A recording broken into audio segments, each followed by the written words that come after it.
قربانی کورس میں خوش آمدید۔ ہمارا یہ کورس 4 روز پر مشتمل ہے۔ اس میں ہم انشاءاللہ ذوالحجہ اور قربانی کے فضائل، مسائل اور احکام پر بات کریں گے۔ دین سیکھنے کا یہ سلسلہ ہے۔ نبی کریم صلی اللہ تعالی علیہ وسلم نے ارشاد فرمایا، طلب العلم فریضۃ علی کل مسلم، دین کا سیکھنا، علم کا سیکھنا ہر مسلمان پر فرض ہے۔ جس وقت شریعت کا جو حکم انسان کی طرف متوجہ ہو رہا ہو، اس وقت اس سے متعلق ضروری معلومات کا حاصل کرنا یہ فرض ہے۔ قربانی کے موقع پر قربانی کے مسائل کا سیکھنا فرض ہے۔ جس نے حج کرنا ہے اس کے لیے حج کے مسائل کا سیکھنا فرض ہے۔ جس نے عمرہ کرنا ہے اس کے لیے عمرہ کے مسائل کا سیکھنا فرض ہے۔ حقوق واجبہ کا سیکھنا فرض ہے۔ اس سلسلے کی یہ کوشش ہے، اللہ تعالیٰ سے دعا ہے کہ اللہ تعالیٰ اس کورس کو آسان فرمائے، نافع اور مفید بنائے۔ رب یسر ولا تعسر وتمم بالخیر وبک نستعین یا فتاح یا علیم۔ رب زدنی علما، رب زدنی علما، رب زدنی علما۔ آواز آ رہی ہے میری سب حضرات تک؟ ذوالحجہ کا یہ مہینہ جو آ رہا ہے اس کو ذوالحجہ یا ذوالحجہ دونوں کہا جاتا ہے۔ ذوالحجہ بھی کہا جاتا ہے اور ذوالحجہ بھی کہا جاتا ہے، یعنی حج والا مہینہ۔ اس میں چونکہ عام ترین عبادت حج کی ادا کی جاتی ہے، اس لیے اس کو ذوالحجہ یا ذوالحجہ کہتے ہیں۔ قرآن کریم نے 4 حرمت والے مہینوں کو تذکرہ کیا ہے۔ منہا اربعۃ حرم، 4 مہینے حرمت والے ہیں۔ ان میں ایک مہینہ ذوالحجہ کا مہینہ بھی ہے۔ 4 مہینے وہ 3 تو اکٹھے مہینے، ذوالقعدہ، ذوالحجہ اور محرم، اور چوتھا مہینہ رجب کا مہینہ۔ اور اس کی خاص فضائل ہیں۔ پہلے عشرہ کی بطور خاص فضیلت ہے۔ پہلے عشرہ کی 10، اس مہینہ کی پہلی 10 راتوں پہلے عشرہ کی اللہ تعالیٰ نے قسم اٹھائی، والفجر ولیال عشر، قسم ہے فجر کی اور 10 راتوں کی۔ اس سے مراد ذوالحجہ کی پہلی 10 راتیں، پہلے 10 دن ہیں۔ علامہ ابن کثیر رحمہ اللہ نے تفسیر ابن کثیر میں یہ بات تحریر فرمائی ہے۔ نبی کریم صلی اللہ تعالی علیہ وسلم کے ارشادات میں بھی اس کی خاص فضیلت بیان کی گئی ہے۔ حضرت عبداللہ ابن عباس رضی اللہ تعالی عنہ سے روایت ہے، کہتے ہیں کہ رسول اللہ صلی اللہ علیہ وسلم نے فرمایا، ما من ایام العمل الصالح فیہن احب الی اللہ من هذه الایام العشر، کہ اللہ تعالیٰ کے ہاں ان 10 دنوں میں نیک عمل جتنا پسندیدہ ہے اور محبوب ہے، اس سے زیادہ کسی اور دن میں پسندیدہ نہیں۔ صحابہ کرام رضی اللہ عنہم نے عرض کی، یا رسول اللہ ولل جہاد فی سبیل اللہ، صحابہ چونکہ مجاہد تھے اور ہر وقت میدانوں میں اترنے والے تھے، جذبہ جہاد سے سرشار تھے، تو فوراً سوال کیا، یار پھر یہ ہے کہ جہاد میں انسان اپنی جان مال دیتا ہے، بہت بڑا عمل ہے۔ پوچھا، یا رسول اللہ جہاد ولل جہاد فی سبیل اللہ، جہاد بھی اس کے برابر نہیں؟ فرمایا ہاں، جہاد بھی اس کے برابر نہیں ہے، ہاں البتہ رجل خرج بنفسہ ومالہ فلم یرجع من ذلک بشیء، وہ شخص جو اپنا مال اور اپنی جان لے کر نکلا اور پھر اللہ کے راستے میں شہید ہو گیا، واپس نہیں لوٹا، تو وہ بڑھ کر ہے، وہ رتبہ شہادت پر فائز ہو گیا۔ دوسری روایت میں ہے جو جامع ترمذی میں ہے، حدیث کی 6 بڑی کتابوں میں سیاستہ میں سے 4 نمبر کی بڑی کتاب ہے۔ حضرت ابو ہریرہ رضی اللہ تعالیٰ عنہ اس کے راوی ہیں، فرماتے ہیں، ما من ایام احب الی اللہ ان یتعبد له فیہا من 10 ذی الحجہ، اللہ تعالیٰ کے ہاں عبادت دوسرے دنوں کے بجائے ذوالحجہ میں کرنی زیادہ محبوب ہے۔ اور فرمایا، صیام کل یوم منہا بصیام سنۃ وقیام کل لیلۃ منہا بقیام لیلۃ القدر، اس کے ہر دن کا روزہ 1 سال کے روزے کے برابر ہے، اور اس کی ہر رات کا قیام، ہر رات کی عبادت شب قدر کے قیام اور عبادت کے برابر ہے۔ تیسری روایت میں ہے، ما من ایام اعظم عند اللہ ولا احب الیہ من العمل فیہن من هذه الایام العشر، اس کا بھی مفہوم وہی ہے جو پہلی 2 روایات کا، یعنی ان 10 دنوں میں جو عمل کیا جائے وہ اللہ تعالیٰ کو دوسرے دنوں میں کیے جانے والے عمل سے زیادہ محبوب اور پسندیدہ۔ فرمایا، فَأَكْثِرُوا فِيهِنَّ مِنَ التَّهْلِيلِ وَالتَّكْبِيرِ وَالتَّحْمِيدِ، کہ اس میں تکبیر، تحلیل اور تحمید کو کثرت سے کرو۔ ان 10 دنوں میں تحلیل یعنی لا الہ الا اللہ کی کثرت، تکبیر یعنی اللہ اکبر، اور تحمید یعنی الحمدللہ۔ اس سے یہ معلوم ہوا کہ اس عشرہ میں یہ اعمال کثرت سے کرنا چاہیے، اللہ تعالیٰ کا ذکر کیا جائے، کوشش کریں ہر نماز کے بعد ایک تسبیح لا الہ الا اللہ کی، اللہ اکبر کی، الحمدللہ کی ایک تسبیح ہو جائے کم از کم۔ نمبر 2، تلاوت کی کثرت کی جائے، قرآن کریم پڑھا جائے، صبح کے اوقات میں بھی، دوسرے اوقات میں بھی، سوتے ہوئے بھی۔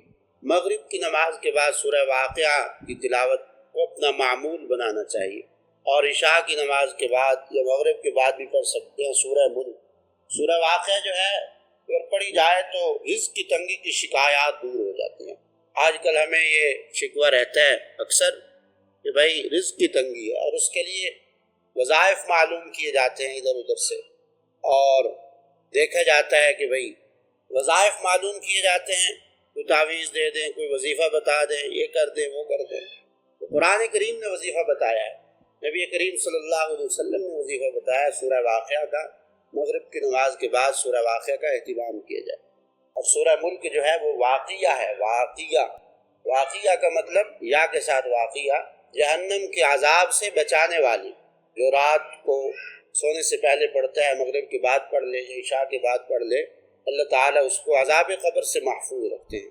خلاصہ یہ ہے کہ ان 10 دنوں میں اللہ تعالیٰ کی عبادات زیادہ سے زیادہ کر دینی چاہیے، ان کی مقدار بڑھا دینی چاہیے، اور اس کا جو اہم ترین عمل ہے وہ یوم عرفہ کا روزہ ہے۔ یوم عرفہ یعنی ذوالحجہ کی 9 تاریخ کا، اس کو یوم عرفہ کہا جاتا ہے۔ یوم عرفہ کہنے کی وجہ یہ ہے کہ مقام عرفات میں اس دن 9 ذوالحجہ کو وقوف عرفہ کرتے ہیں، وہاں قیام کرتے ہیں اور ٹھہرتے ہیں۔ حدیث کی مختلف کتابوں میں، مسلم شریف میں، ابو داود میں، ترمذی میں، ابن ماجہ میں، مسند احمد میں یہ روایت آئی ہے، نبی کریم صلی اللہ علیہ وسلم نے فرمایا صیام یوم عرفہ انی احتسب علی اللہ ان یکفر السنۃ التي قبلہ والسنۃ التي بعدہ، کہ یہ ایک دن کا روزہ رکھنا 9 ذوالحجہ کا، اللہ سے مجھے امید ہے کہ 2 سال کے گناہ اس سے معاف ہو جائیں، 1 سال گزشتہ اور 1 سال آئندہ۔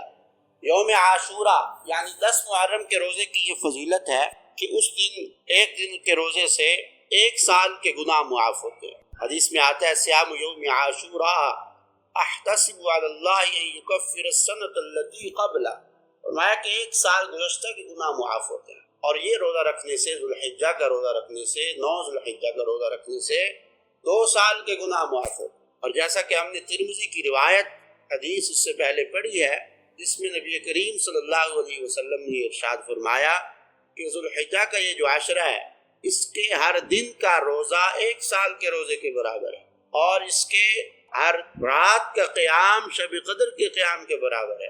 گویا جو شخص پہلا عشرہ 9 دن کا روزہ رکھے گا، عشرہ سے مراد یہاں 9 دن نہیں ہوں گے روزے کے حوالے سے، خاص طور پر پہلے عشرہ کا روزہ رکھنا یعنی 9 ذوالحجہ تک، کیونکہ قربانی کے دن تو روزہ رکھنا جائز نہیں، حرام ہے۔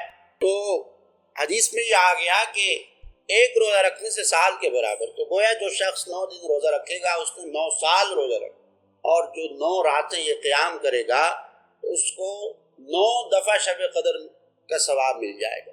اس رات بھر کر سکے تو بہتر ہے کہ رات بھر کر لیا جائے، ساری رات قیام میں گزاری جائے، اور اگر یہ نہ ہو سکے کہ رات بھر انسان قیام میں گزارے، ہمت کرے انسان، اللہ تعالیٰ نے صحت دی ہو، جوانی دی ہو تو اس کی قدر کرے اور اس کو لگائے اور کھپائے اللہ تعالیٰ کی عبادت میں، جیسا کہ حدیث میں آتا ہے اغتنم خمسا قبل خمس، 5 چیزوں کو 5 چیزوں سے پہلے غنیمت سمجھو، ہاں جی، صحت کو بیماری سے پہلے، فراغک قبل شغلک، اور فراغت کو مصروفیت سے پہلے، شبابک قبل حرمک، جوانی کو بڑھاپے سے پہلے، حیاتک قبل موتک، زندگی کو موت سے پہلے۔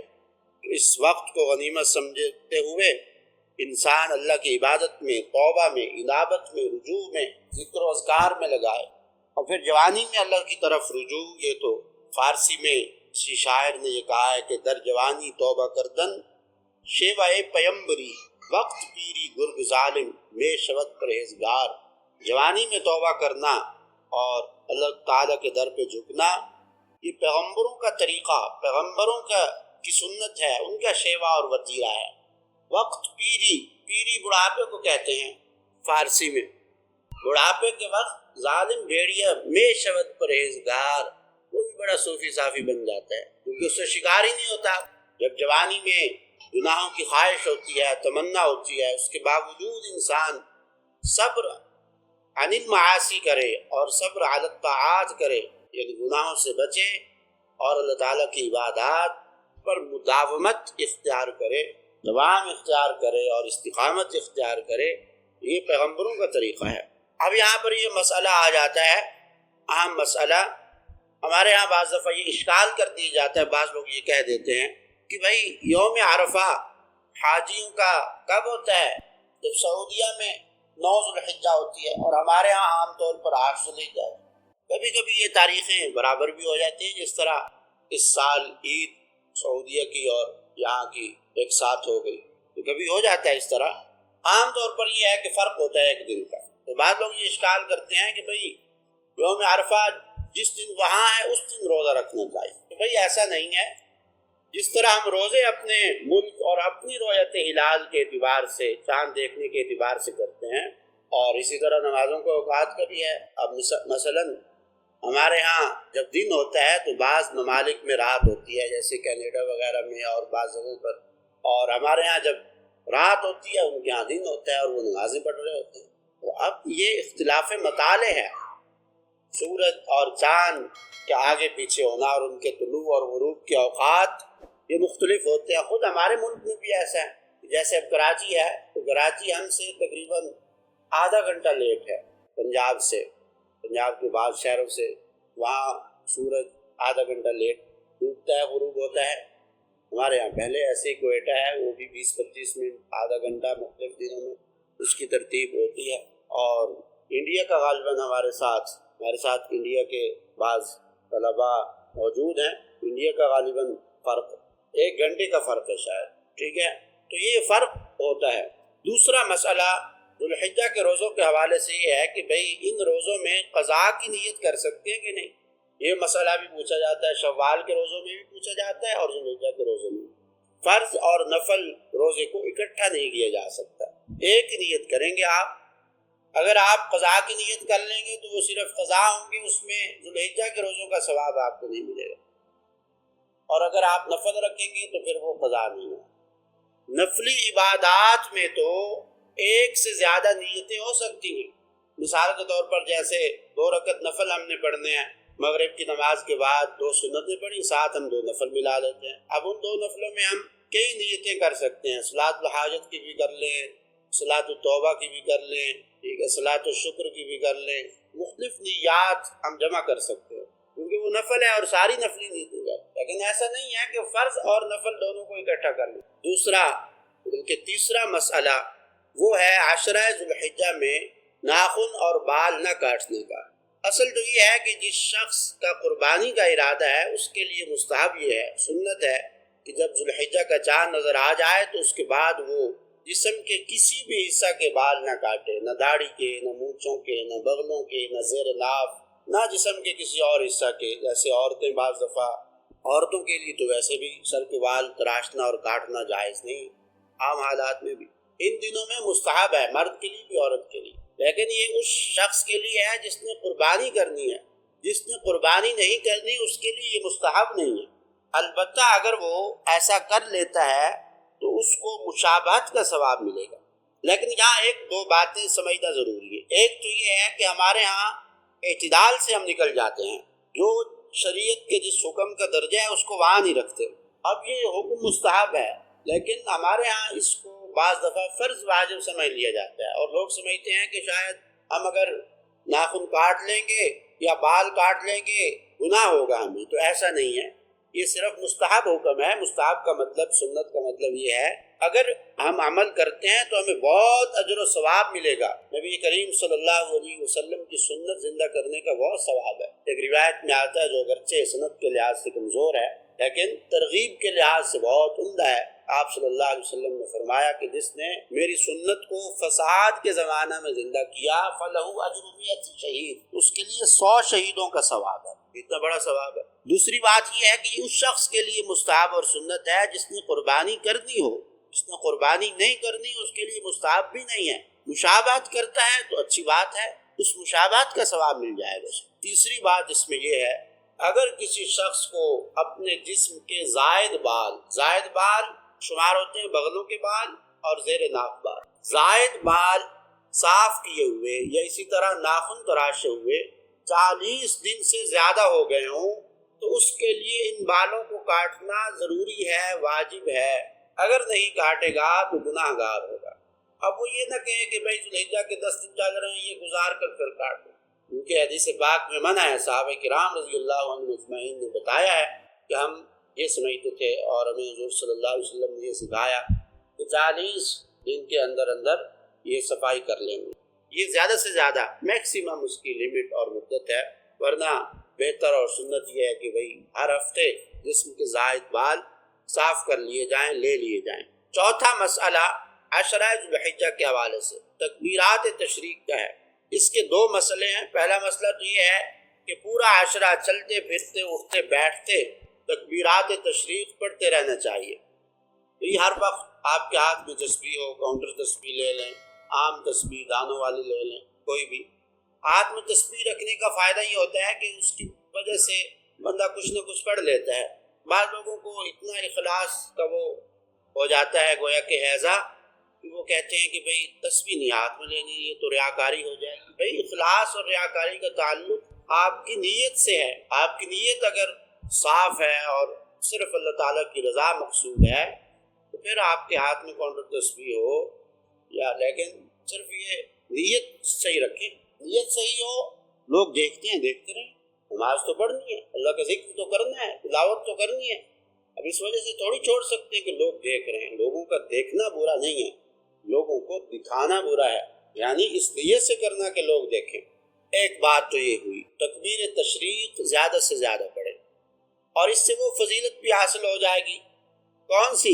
جو حدیث پاک میں آیا، نبی کریم صلی اللہ علیہ وسلم نے ارشاد فرمایا فَأَكْثِرُوا فِيهِنَّ التَّعْلِيلَ وَالتَّكْبِيرَ وَالتَّحْمِيدَ، مسند احمد میں کہ اس میں تعلیل یعنی لا الہ الا اللہ اور تکبیر یعنی اللہ اکبر اور تحمید یعنی الحمدللہ کی کثرت کرو۔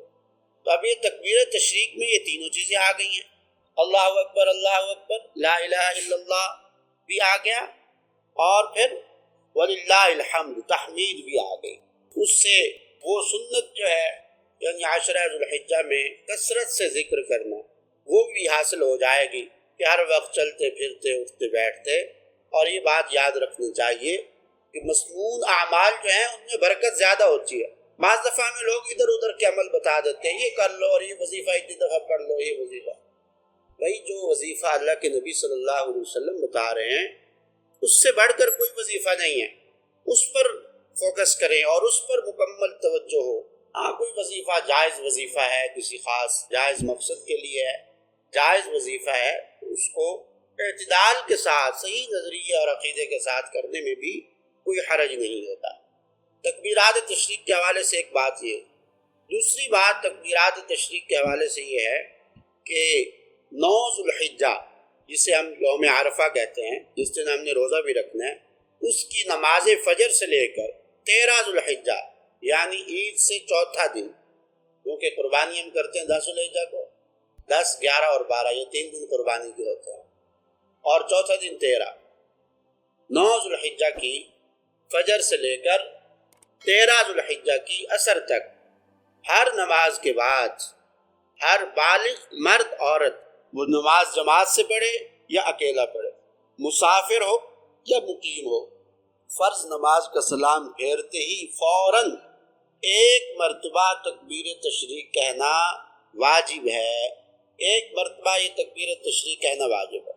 اگر کسی نے نہیں کہی تو وہ گناہ گار ہوگا۔ بات چیت کر لی کسی نے اور وہاں سے اٹھ گیا تو اب اس کو واجب چھوڑنے کا گناہ ہوگا، اب اس کی قضا نہیں ہے، اس پر توبہ اور استغفار ہے۔ اسی جگہ بیٹھے بیٹھے فوراً تکبیر تشریق کہہ لینا چاہیے عورتیں آہستہ آواز سے کہیں گی اور مرد بلند آواز سے، اتنی بلند آواز کے ساتھ والے افراد بھی سن لیں۔ ویسے بھی، اور یہ صرف ایک موقع ہے نمازوں کے بعد جہاں نبی کریم صلی اللہ علیہ وسلم نے اونچی آواز سے تلقین کیا مردوں کو کہ وہ اللہ کا ذکر کریں، ورنہ عام حالات میں شریعت کا مسئلہ یہی ہے کہ اللہ کا ذکر آہستہ آواز سے کیا جائے۔ ادعوا ربکم تضرعا وخفیا، اور دوسرے مقام پر فرمایا ادعوا ربکم تضرعا وخفیفا، ٹھیک ہے، کہ اپنے رب کو پکارو آہوزاری کے ساتھ، گڑا کر، الحاح کے ساتھ، اور تضرعا وخفیا یا خیفہ، چھپ کر، چپکے سے، آہستہ آواز سے، جہرن نہ ہو، بلند آواز سے نہ ہو۔ اس موقع پر بلند آواز سے حکم دیا ہے کہ بلند آواز سے اللہ تعالیٰ کا ذکر کیا جائے۔ یہ تکبیرات تشریق کا مسئلہ سمجھ آ گیا سب کو؟ بہرحال آج کی نشست میں ہم نے ماہ ذو الحجہ کے فضائل اور اس کے احکام پڑھے ہیں۔ قربانی کے مسائل انشاءاللہ ہم کل سے شروع کریں گے۔ تو سب سے پہلے عاشرہ ذو الحجہ کی فضیلت ہم نے پڑھی۔ نمبر 2، عرفہ کے روزے کی فضیلت، عرفہ کے روزے سے متعلق مسائل۔ اللہ تعالیٰ سے دعا ہے کہ اللہ تعالیٰ ہمیں سمجھنے کی اور عمل کی توفیق عطا فرمائیں۔ کوئی سوال ہو کسی کا تو کر سکتے ہیں، کسی کا کوئی سوال اسی سے متعلق جو ہم نے پڑھا ہے ابھی ذو الحجہ کے احکام یا تکبیرات تشریق وغیرہ، اس کے حوالے سے اگر کسی کا سوال ہو تو ابھی کیا جا سکتا ہے۔ اور جی انشاءاللہ فواز بلوچ کہہ رہے ہیں کہ السلام علیکم، وعلیکم السلام ورحمۃ اللہ، کی کلاس جوائن ہوئی، ریکارڈنگ مل سکے گی؟ جی انشاءاللہ مل جائے گی ریکارڈنگ۔ چیٹ باکس میں آپ کلاس کے دوران بھی کوئی سوال اگر متعلقہ سوال ہو تو کیا جا سکتا ہے، اور کلاس کے آخر میں بھی اگر کوئی سوال ہو سبق سے متعلقہ کوئی مسئلہ وہ کیا جا سکتا ہے۔ ٹھیک ہے جی، انشاءاللہ الی اللقاء، پھر ملتے ہیں کل انشاءاللہ اسی وقت پر کلاس ہوگی۔ آپ حضرات سے درخواست ہے کہ اس کلاس میں خود بھی شرکت کریں اور دوسرے جو شرکاء ہیں وہ بھی شرکت کریں۔ اللہ تعالیٰ اس سلسلہ کو قبول فرمائیں۔ سبحانک اللہم وبحمدک، نشہد ان لا الہ الا انت، نستغفرک ونتوب الیک۔ السلام علیکم ورحمۃ اللہ تعالیٰ وبرکاتہ۔